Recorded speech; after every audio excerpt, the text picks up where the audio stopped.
up in the Rocky Mountains, you could feel the anticipation. A stampede is coming, and you better get on board or get out of the way. It's literally jumping over. Is there any other place he'd rather be? I don't think I stumbled or stuttered when I told you we were coming. We coming. It's less than a week till the first game, but another coach is gone. The media always finding something bad to write about, but Coach Prime has hit back, plus so much more, all coming at you next on Buffs News Weekly. Give me my theme music!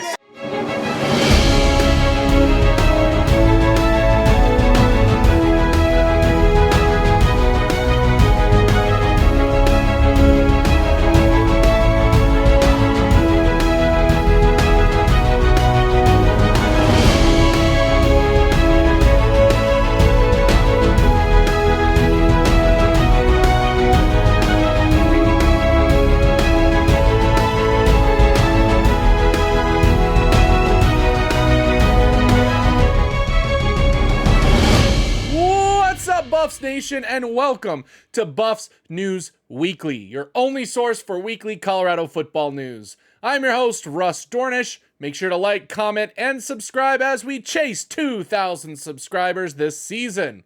We have a bunch of news to cover this week, so let's jump right in. A follow-up to our media bias coverage from 2 weeks ago. If you missed that live, you can click and watch above here, but Colorado and Coach Prime have now informed Denver Post writer Sean Keeler he will no longer be allowed to ask questions at CU anymore. In a statement to the Denver Post, CU said, and I quote, "After a series of sustained personal attacks on the football program and specifically Coach Prime, the CU Athletic Department in conjunction with the football program have decided not to take any questions from Denver Post columnist Sean Keeler at any football-related events." End quote. The Denver Post did follow up with Colorado to find out specifically what constituted the personal attacks. When asked for specific examples of how Keeler personally attacked Sanders in the program, a sports information staffer cited his use of phrases such as false prophet, deposition Dion, Planet Prime, Bruce Lee of BS, the Dion Kool-Aid, and the use of circus. For now, Keeler can still attend events, but will not be allowed to ask questions, which we first saw in action during Warren Sapp's most recent presser. Well, Colorado is once again the attention of a hit piece against the program on top of the news about Sean Keeler. This past week, it was found out that special teams coordinator coach Trevor Reilly had left the program. Then, days later, an article comes out from Sports Illustrated with an interview of Reilly where he states, and I quote, "You paid me $90,000 a year and let me handle special teams. I did all of this work in your name and was told to pursue it. I burned through a lot of my contacts in the Mormon community, which is worth about $3 trillion. Now I can't get these people to answer my calls because I just found out today that none of my endeavors will happen. I even went to Saudi Arabia and got a meeting with the Saudis who were interested in pursuing business. I have email receipts to prove it, and you guys let it fall flat on its face." Now, that was in regards to NIL, as Reilly stated that his job was to seek new NIL sources. However, it's obvious that this potential trip for Saudi Arabia is what caused Reilly to be let go from his position. Now, the problem comes with the Sports Illustrated article title. The title of the article was, "Colorado Sought NIL Funding from Saudi Arabia." Yet, Reilly's own quote in the article says he went without permission, and when he brought it to the team, they said no and then let him go. A more accurate title would have been Colorado coach dismissed for trying to obtain Saudi NIL without the school's knowledge. Once again, showing the clickbait title that most people will see and not actually read the article that states differently, thus painting the horrible picture about Colorado and Prime once again. This is that perfect example of what continues happening to Colorado in the media and them constantly being used to drive attention, both good and bad, but let's be honest, mainly bad. What are your thoughts and feelings on this, and was everything deserved? Let us know in the comments down below. Friday was filled with fun stuff for CU students as the night had an event welcoming students to campus in the stadium. The freshman-based event had Coach Prime and players meet the new incoming class in Folsom and welcome them to Boulder. We also got to see the first run of the season for Ralphie, who grew a ton this offseason and, dare I say, looked very good in her run after some struggles in her first year last season. Coach Prime also had a message for all of the freshmen as they packed Folsom. To you as coach right now. I'm talking to you as dad.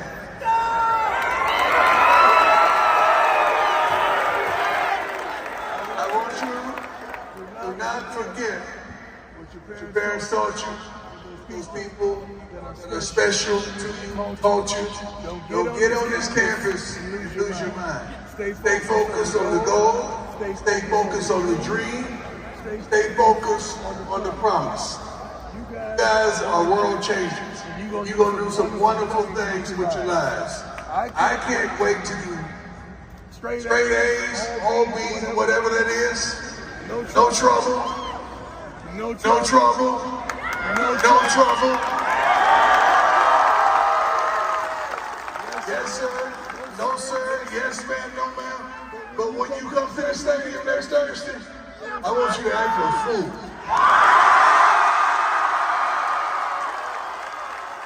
God bless you. I can't wait to see you Thursday. Also held this past week was the Kickoff Luncheon, where boosters and the community got to hear from Coach and some players as we prepare for the new season. You are phenomenal. I do not want you to underestimate the role that you play. Last year we understood that we did instill pretty much a lot of hope. And I think everyone had hope. And we got our butts kicked twice. The rest of the games, I think we were within a touchdown. But now that hope has elapsed, it's time for expectation. And I hope you're sitting there with expectation that when you pull into the stadium or you turn on that television, that we're going to give you what you desire. Now, continuing on, the preseason awards list continues to grow as Jordan Seaton was named to the preseason Freshman All-American list. Jordan has been in the starting left tackle position all offseason and will be the team starter this Thursday. The top offensive tackle in the 2024 class is hoping for an impact season, and it'll all begin against North Dakota State this week.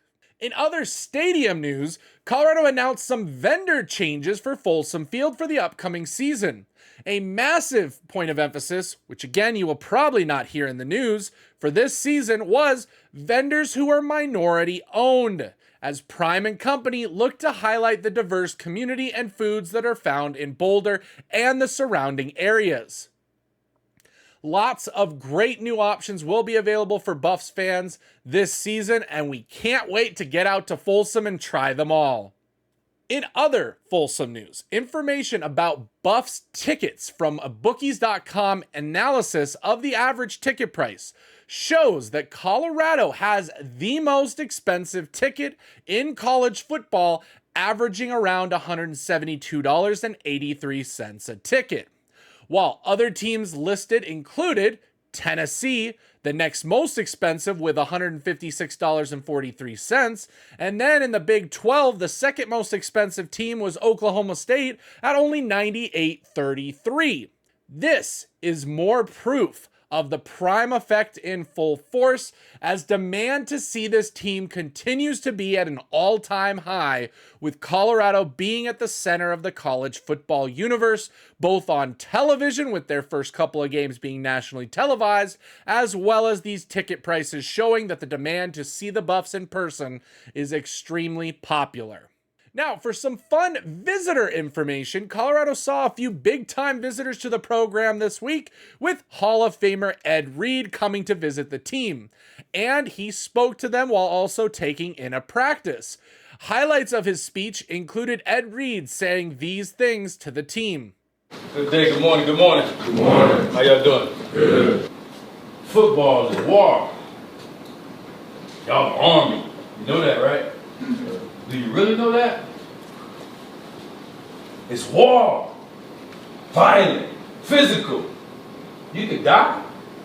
Y'all know that? Huh? Speak up. It's serious out here. You understand? You could die playing this game. So your mind gotta be right. You gotta be physically ready to play this game. You can't be tired. You gotta have the energy to go out there today to do this thing the right way. That means you gotta recover the night before. That means you gotta do it again the next day, the next play, the next week. Are y'all prepared for that? Sure. So I ask y'all, where do y'all want to go as a team? Where y'all want to go? What's the goal? Everybody got the glamour and glitz. Everybody got good cafeteria, nice uniforms. You know, everybody got Hall of Fame coaching. Also visiting the last couple of days was RG3 and his wife, with RG3 having this to say on Buff's Twitter account. Yo, Robert Griffin III here. Chilling at Colorado with Coach Prime and the boys. Really excited about this season. They have an opportunity to take over the Big 12. But if you're asking what are we doing here, stay tuned. We got some big news coming for you guys. Going to be out of pocket, like always. He has yet to announce what these plans are, but one wonders what kind of surprise could be coming for him after he was let go from ESPN this past month. And finally today, Saturday, was Coach Prime's weekly press conference leading up to the weekly game. And we found out quite a bit of information with some nuggets from both him and some players. We found out that the captains for this year's team include Shedeur Sanders, Mark Vassett, Cameron Silman-Craig, and Charlie Offerdahl. Dogs, which will have a D on their jersey, will be announced each week before the game, but Prime has already said that Travis Hunter will most definitely be one of those people. Something that we are used to in the last 2 years, Coach Prime was again asked about his coaching future with his kids leaving the program for the NFL after this season. In response, he said, coach your children, obviously, their entire lives, and you haven't coached a game without them. Does this feel like a culmination for you arriving to this season now, this being the last go-around, and obviously...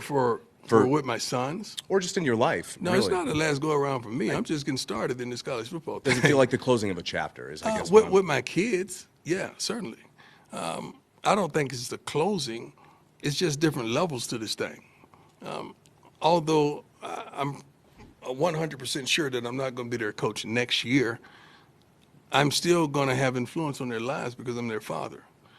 Another fun quote from the day was Mark Vassett being interviewed and asked what he is looking forward to most this season.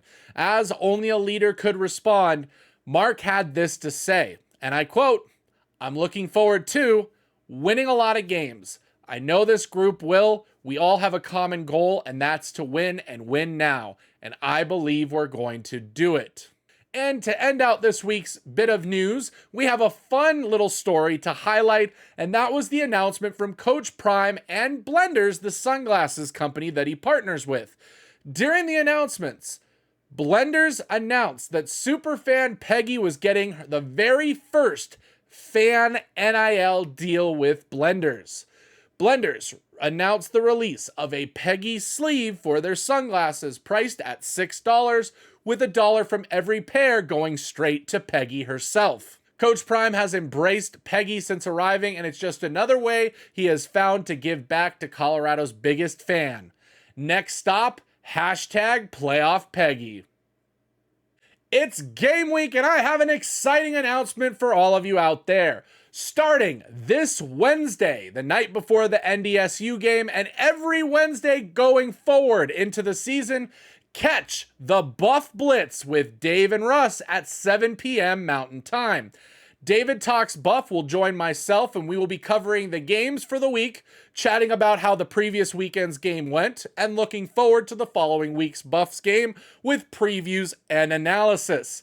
Catch it either on his channel or on my channel here every Wednesday night, including this week for the premiere episode.